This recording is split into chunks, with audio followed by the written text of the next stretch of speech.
Donc, il y a quelque chose qui circule en ce moment, c'est vous avez le diaphragme bloqué. Bon, donc il faut détendre le diaphragme.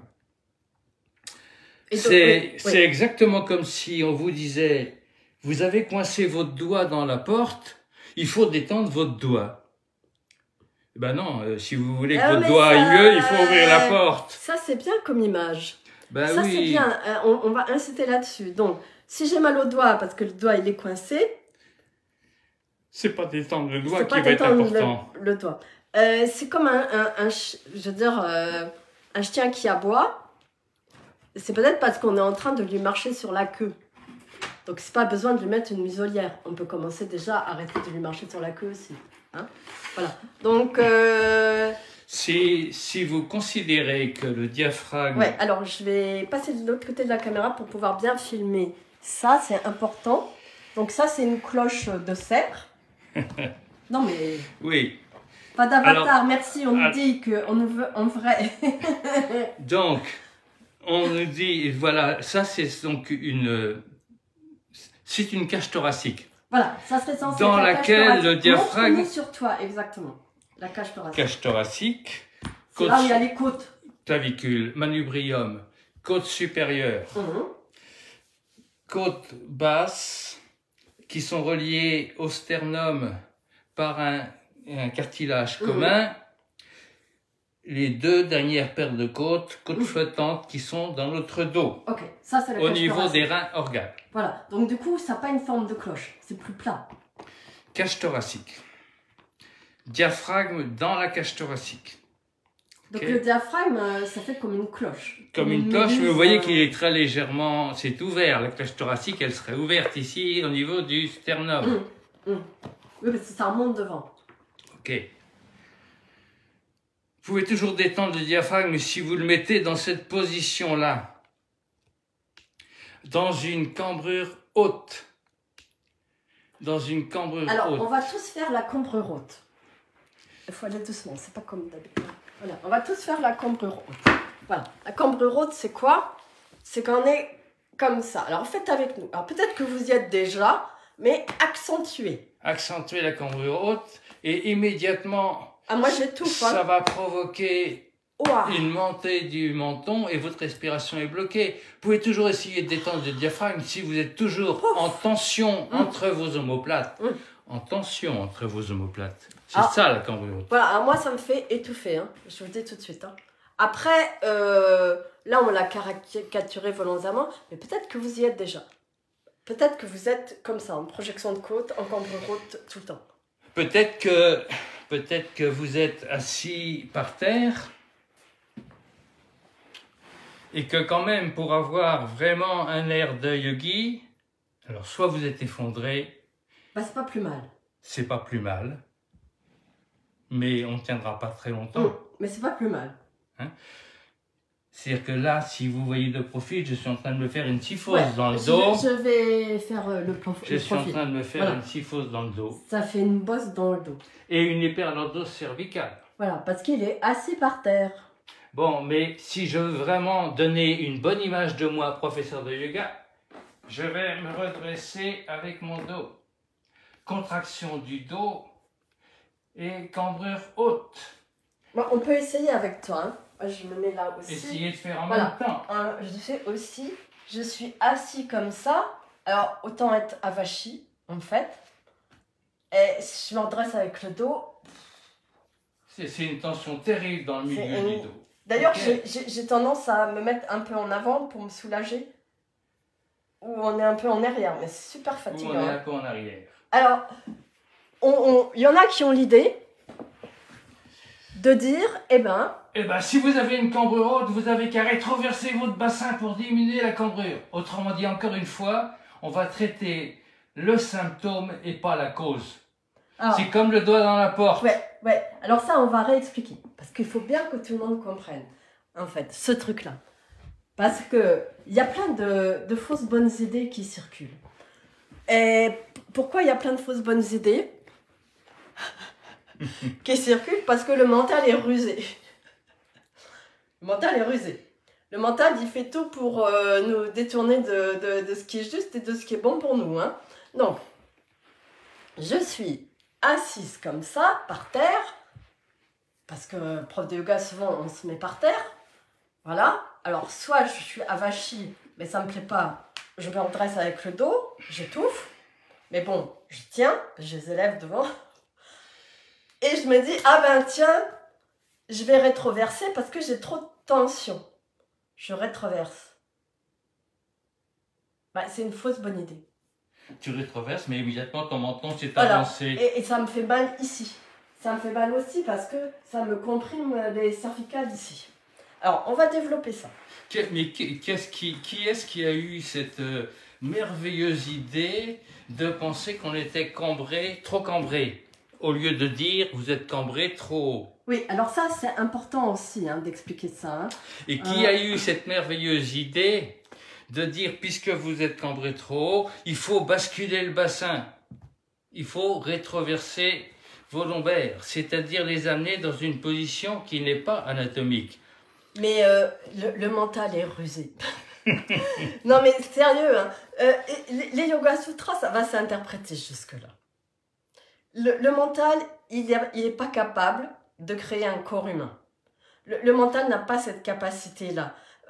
Il faut déjà être ingénieur en biomécanique pour réussir à faire un truc qui peut avoir cette mobilité-là. Ah, le mental, il veut tout contrôler et il dit « Ah ben tiens, il y a ça, et puis tu fais ça, tu fais ça, tu fais ça. » Du coup, on se retrouve dans un espèce de contrôle permanent. On est en train d'ajouter des éléments à droite, à gauche, et puis finalement, tout s'aggrave et on ne sait plus d'où vient le problème. On ne sait même plus d'où vient le problème à un moment. D'où une question qui nous a été posée ce matin. Mais oui, d'ailleurs, elle nous regarde. Et en fait, on va la placer, Yolande. Ok. Comment on place les clavicules? La professeure de yoga dit il faut toujours descendre les épaules. Ok, mais est-ce qu'on va passer notre temps à descendre nos épaules? Si nos épaules sont montées, c'est qu'elles sont enroulées, c'est qu'on est en syphose dorsale. Syphose dorsale, ça veut dire qu'on a une bosse dans le dos. On s'est fait une bosse dans le dos parce qu'on est toujours assis sur nos fesses. Ok. Donc, on a une bosse dans le dos. Ça, c'est ma ceinture scapulaire. Ouais, après, c'est pas forcément clair pour tout le monde, ceinture scapulaire. Hein. Ceinture scapulaire, c'est-à-dire clavicule omoplate. Voilà, clavicule omoplate. Okay. Clavicule omoplate. Okay. C'est ma ceinture scapulaire. Par notre vie quotidienne, par nos façons de nous asseoir dans le canapé, on est effondré, la ceinture scapulaire s'effondre. Je peux toujours essayer de descendre mes épaules. Je ne peux pas descendre mes épaules. Alors, qu'est-ce que je fais? Pour croire que je n'ai pas de bosse dans le dos, pour croire que je me tiens correctement, je fais une cambrure haute. Et vous voyez bien que rien n'a changé ici. Rien n'a changé. Et sinon, mon menton qui s'est avancé, je regarde en l'air. Donc, ce qui doit changer, c'est d'abord, si vous avez un verre posé sur un plateau qui se renverse, vous ne pouvez pas arrêter le niveau du liquide. Il faut d'abord changer la position du plateau par une flexion de hanche qui va antéverser votre bassin, descendre la cambrure et placer votre ceinture scapulaire correctement. C'est-à-dire que la ceinture scapulaire sera placée correctement parce que le manubrium va monter et non le bas du sternum et non pas les côtes basses se projeter en avant. Le manubrium monte, c'est l'arrière des cervicales qui doit s'étirer. En fait, c'est que des fausses bonnes idées. Le mental, il interprète. Il voit quelque chose, il voit une photo, un placement, et hop, tout de suite, il dit il faut faire comme ça. Le cerveau, il va analyser les placements qui correspondent à des grandes aires cérébrales. Par exemple, la main, c'est quelque chose qui est très complexe. Il y a une grande aire cérébrale qui est dédiée. Donc en fait, quand vous regardez une photo d'une posture de yoga, votre cerveau, il va voir le placement des mains, des bras, des pieds, je veux dire. Il regarde des éléments comme ça et il cherche de rentrer dans le truc. Mais le mental a aucune logique physiologique. Le mental, il va pas comprendre que c'est ici que ça doit plier. Et il va placer les mains comme ça et voilà. Essayez. Asseyez-vous sur les fesses en flexion lombaire. Donc à genoux comme on est. Si vous pouvez Voilà. en Vajrasana. Assis sur une chaise si vous voulez, Voilà, mais assis sur les fesses. On ne connaît pas tout le Okay. monde. Hein. Bon. Et essayez de monter votre bras. Donc là, on est à Vachi. Essayez de monter Voilà, votre on est à bras. Vachi. Il est lourd. Voilà. Il est lourd. Moi, j'ai mal Et au en dos, plus, rien de si faire vous le ça. montez, le coude qui s'écarte, là, vous montez en même temps votre omoplate. Okay. Maintenant, changez de position. C'est-à-dire, contractez légèrement les fléchisseurs de hanches, les quadriceps et les psoas pour venir vous asseoir très en arrière de vos ischions. Très en arrière de vos talons, pardon. Donc quasiment... Donc c'est les ischions en arrière des talons. Les ischions en arrière des talons sur le triangle antérieur du périnée. Sur le triangle antérieur du périnée. Et là, essayez la même chose, de soulever votre bras.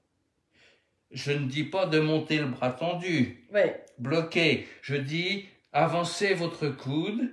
Et peut-être, si vous avancez votre coude en le ramenant vers l'intérieur, c'est-à-dire en faisant une rotation externe de l'humérus, vous sentirez que d'elle-même, votre omoplate descend quand vous levez votre bras. Et que c'est donc, beaucoup plus léger. Hein. C'est beaucoup plus léger. Que donc, tout le travail de votre ceinture scapulaire dépend de la position de votre bassin. Que toute la liberté on en était au diaphragme, que le diaphragme il va être tranquille. Que toute la liberté et la détente du diaphragme dépend de la position de votre bassin qui va laisser votre ceinture scapulaire ne pas écraser la cage thoracique, par effondrement, ne pas écraser la cage thoracique, ne pas la projeter, mais lui foutre la paix à votre diaphragme. Et en même temps, qu'est-ce que c'est que ce monde où on serait obligé en permanence de faire une bascule de bassin dans toutes les postures? Foutez la paix à votre bassin. Mais du coup, t'arrêtes pas, hein, c'est le mental. Hein. Tu fais ça, tu tires là, tu descends ça, machin. Enfin, je veux dire, mais c'est infernal. Hein. Et puis tu serres le périnée, machin, on n'arrête pas. J'ai pas envie de ça tout le temps. Hein. Notre charpente corporelle, notre structure corporelle, équilibrée par tous les fascias, fait que ça devrait tenir tout seul et ça devrait se mettre en place tout seul, tout simplement. Hein, c'est-à-dire que je vais me mettre debout, tu vas me filmer debout. Mais qu'est-ce qui oblige, sauf l'image, sauf la mode, les femmes à rentrer les fesses, à serrer les fesses et à rentrer le ventre? Qu'est-ce que ça provoque immédiatement? C'est j'ai le menton en avant et je regarde dans l'air. Foutez la paix. Attends, il y a un commentaire là. Il faut donc bien appuyer sur les ischions. Mais le poids du corps, il vient tout seul sur les ischions. C'est ça, après tu les sens tout seul. Hein. Si on laisse se détendre le bas-ventre, si on laisse s'allonger le bas-ventre, quand on est debout, quand on est assis. Ah si, oui, parce que debout, on ne va pas sentir les ischions pareil, mais... Voilà, tout simplement. Et là, moi, je fais rien. Mais mon poids est venu sur mes talons. Et vous remarquerez qu'il y a un petit creux ici. Je suis en flexion de hanche. Je ne suis pas en train de contracter mon dos pour avoir une cambrure basse. Je fous la paix à mon dos. Et mon dos se place parce que je suis sur mon aplomb. Faites l'expérience contre un mur. Contre un mur. Donc, là, tu as les talons un petit peu en avant du mur. Un tout petit peu en avant du mur. Ça dépend de l'épaisseur des fessiers, en fait. Hein. Dépend de l'épaisseur des fessiers. Les fessiers, ils touchent le mur. Voilà, les fessiers, ils touchent le mur. Les fessiers touchent le mur. Et les talons, c'est un petit peu en avant. Je vais tirer comme si je voulais me pencher en avant. Je vais tirer mes fesses vers le mur pour ancrer le haut du sillon interfessier contre le mur. Mais là, souvent, on nous dit, c'est bizarre, on a l'impression que le mur n'est pas droit. Oui, mais quand même, quand on est au mur, on n'a pas l'impression qu'on est penché. D'accord. Donc, maintenant, le poids du corps va tomber dans vos talons. Pour faire ça, il ne s'agit pas de pousser les genoux vers le mur, mais de déplier les genoux en creusant le pli de l'aine. Bien. Et maintenant, si on voulait se réaliser comment on devrait se tenir, ce serait d'amener mes épaules au mur, d'amener ma tête au mur. Ok? Mais si vous avez une syphose dorsale donc c'est que vous ignorez encore, dos, hein, que vous ignorez encore, et que vous cherchez à tout prix, là mes côtes sont projetées. Là, mon diaphragme est en difficulté. Ça veut dire que peut-être. Ah, il y a des gens, c'est carrément la brique comme ça. Peut-être, il faudra. Je ne peux pas amener ni mes épaules, gens, hein. ni mes épaules complètement au mur, ni ma tête complètement au mur. Il y a des gens, c'est carrément la brique comme ça, parce qu'ils ont une bonne syphose. Une bosse dans le dos, hein. Voilà. Et ça, il faut le travailler. Alors. Donc, 2 secondes, Catherine, je voudrais terminer là-dessus. Oui, mais je voulais rajouter un truc sur le sujet. Oui, juste, quand vous êtes dans le vide et que vous tirez votre bassin vers le mur, vous avez l'impression d'être penché en avant. C'est insupportable. Vous avez l'impression d'avoir les fesses très en arrière. C'est insupportable, mais pourtant vous êtes sur votre aplomb. Alors, qu'est-ce qu'on fait? On emmène les épaules et la tête au mur et ça fait s'avancer le bassin. Et là, tout d'un coup, ça y est, mes lombaires ne sont plus dans leur position physiologique, ni ma nuque. Tu voulais rajouter? Oui, je vais rajouter quelque chose. Mais alors, on va redescendre. Voilà. On va descendre d'un étage. J'essaie de me mettre devant le truc. En fait, on a un écran de contrôle, mais comme c'est un direct public, il y a un temps de latence entre les deux qui est assez important. Je pense que il y a des gens derrière qui se réservent le temps de couper s'il y a un problème, en fait. Donc, ce qu'on propose, nous, notre vision du yoga, c'est de mettre tout en œuvre pour que justement on fasse l'expérience que ça se pose et qu'il n'y a plus rien à faire.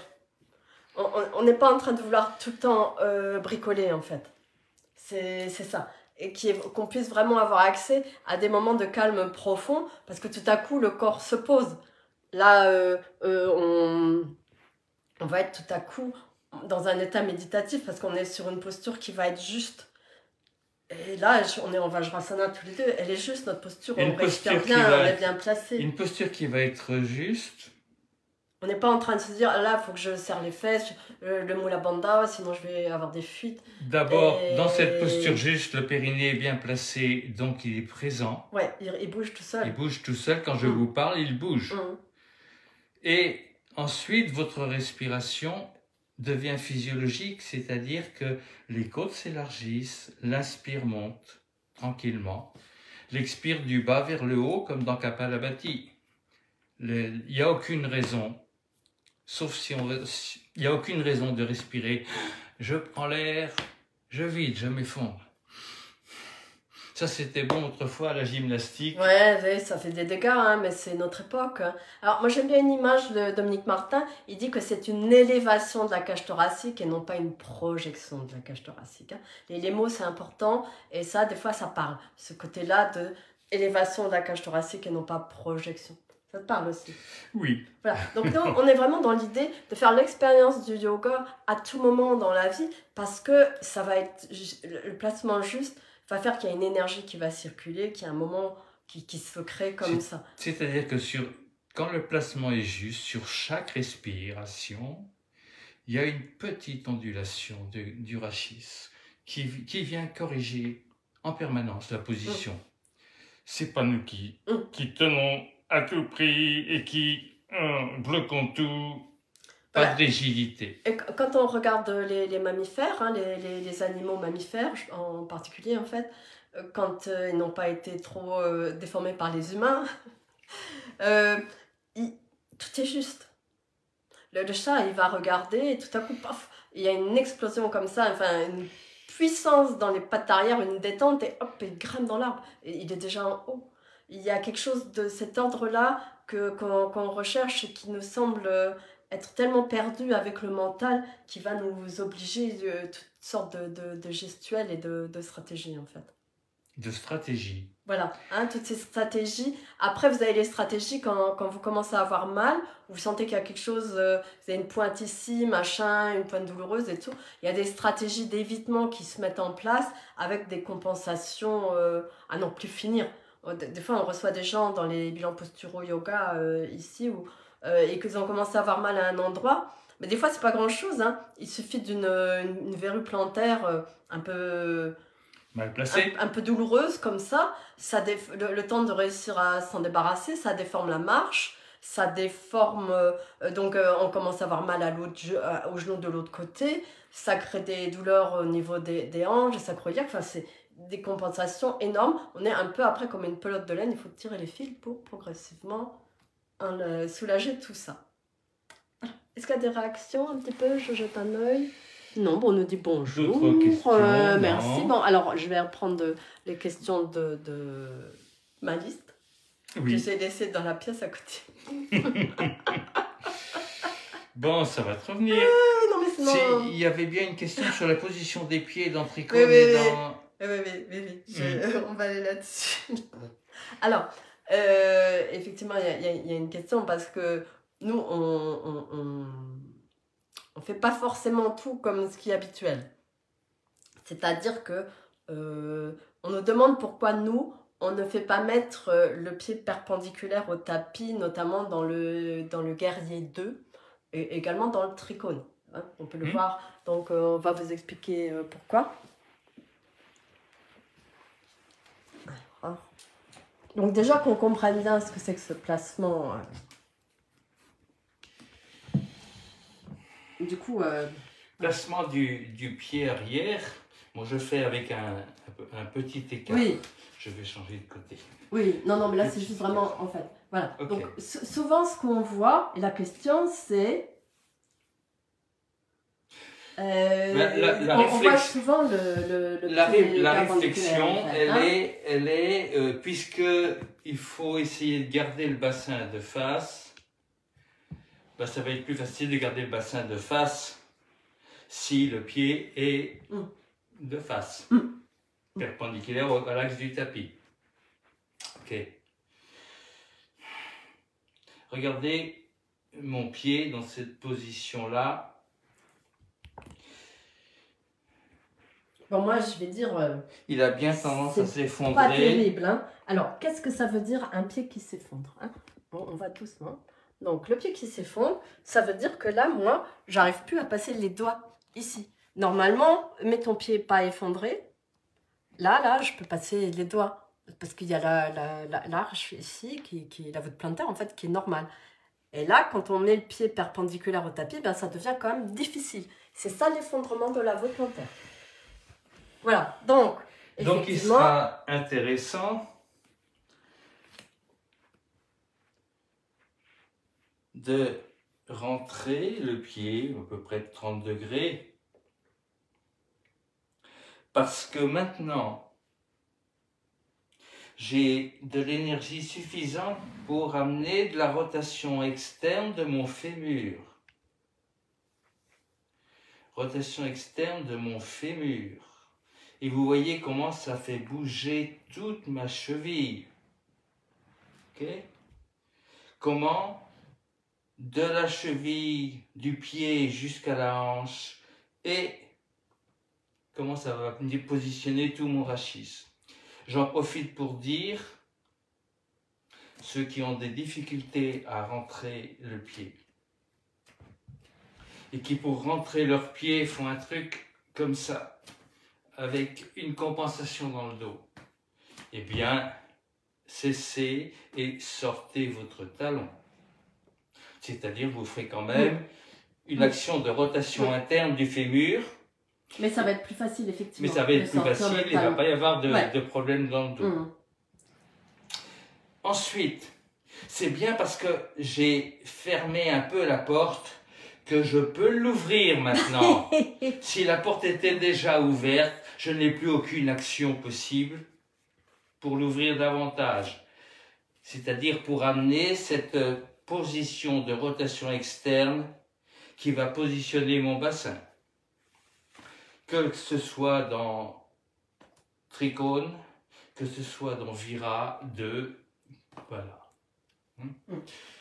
Voilà, donc là, Serge, je vous montre le placement que nous, on recommande vraiment. Hein, c'est le pied, il est un peu rentré.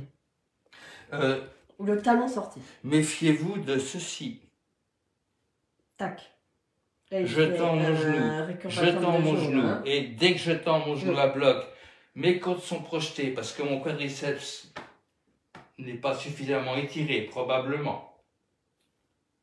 Donc, non pas je tends mon genou, mais j'amène une rotation externe qui va déplier mon genou et se propager jusqu'à la cheville. Et si ça se propage jusqu'à la cheville, ça va me grandir, ça va m'ancrer jusqu'au sommet de la tête. C'est ça, ça crée du lien. Hein. Ça crée du lien. Yoga, science de l'union. Voilà. Donc, en fait, et aussi, ça finit par faire mal au genou aussi, le pied perpendiculaire. Ben, ça finit par faire mal au genou. Oui. Explique pourquoi. Parce que c'est important ça. C'est pas simplement pour rendre la posture plus facile. Hein. C'est parce que ça finit par faire mal au genou. On récupère beaucoup de gens comme ça à force de mettre le pied perpendiculaire. Alors d'abord le pied comme ça, perpendiculaire. Effondrement. C'est l'allus valgus qui se prépare. Ouais, d'abord l'allus valgus. Hein, vous savez, c'est l'œil de... Comment on dit, l'œil de pigeon. C'est le gros orteil qui se rétracte, qui rentre... Ça finit par faire une grosse bosse. Une grosse bosse au niveau du gros orteil. Bon. On déconseille. Hein. Alors que là, vous traitez votre allus valgus. Là, vous le traitez. Vous allongez la diagonale du pied. Vous redonnez la mobilité entre le talon et l'avant-pied. Voilà, donc au genou, qu'est-ce que ça va faire au genou? Si le pied il est perpendiculaire, donc la voûte plantaire elle s'effondre, ça veut dire qu'on descend d'un étage. C'est comme si, ici, je donnais un coup à mon genou, je vais passer le ménisque externe, surétirer le ligament interne, je défais la stabilité de l'articulation du genou. Donc, vous voyez, c'est pas rien. Hein. Faut vraiment comprendre ce qui se joue. Faut vraiment comprendre ce qui se joue et pas se limiter à des images. C'est pas parce qu'on dit qu'il faut mettre le pied comme ça, il faut interroger, comprendre, parce que on finit vraiment par se faire mal au yoga. Et la difficulté, c'est qu'on fait pas le lien. Parce que c'est pas une douleur, c'est pas on sent pas la douleur tout de suite. C'est par répétition et à un moment, ça va se révéler. Alors, puisqu'on parlait du diaphragme, si maintenant vous démarrez votre posture par... Ah non, ça c'est la cata. J'inspire, et ça y est, je vais partir, mes fesses vont partir en arrière, et moi je projette mes côtes en avant, et déjà ma nuque elle est cassée, et je veux descendre, et voilà, bah, c'est plus une posture. Mais là ton diaphragme il est un peu bloqué aussi. Le diaphragme est bloqué, je ne peux pas respirer, ça s'appelle une imposture. Donc voilà. Il vaut mieux aller moins loin. Et puis, mais c'est vrai que ces réflexes qu'on a là, comme ça, de partir sur l'inspiration, mais c'est catastrophique. C'est catastrophique. Ou dans la salutation au soleil, là, enfin, c'est terrible. Il faut arrêter tout ça. Il faut arrêter parce que c'est vraiment... comment dire, on se fait du mal. C'est déjà se mettre dans une respiration haute, bloquée, où il n'y aura que les aspirateurs accessoires qui vont fonctionner. Les côtes latérales les côtes ne peuvent pas s'ouvrir latéralement, etc. Voilà. Donc, voilà, donc on va arrêter, c'est l'heure. Hein. On a principalement parlé du diaphragme. Foutez la paix à votre diaphragme, placez-vous correctement. Foutez la paix à votre ventre. Et il va fonctionner très bien en fait. Hein. Mais pensez bien que le mental est rusé. Alors, vous pouvez toujours aller plus loin avec nous, aller voir un peu sur notre site internet. C'est dans le lien de bio, hein, dans le lien à propos. On fait des super formations. Et voilà, à la prochaine.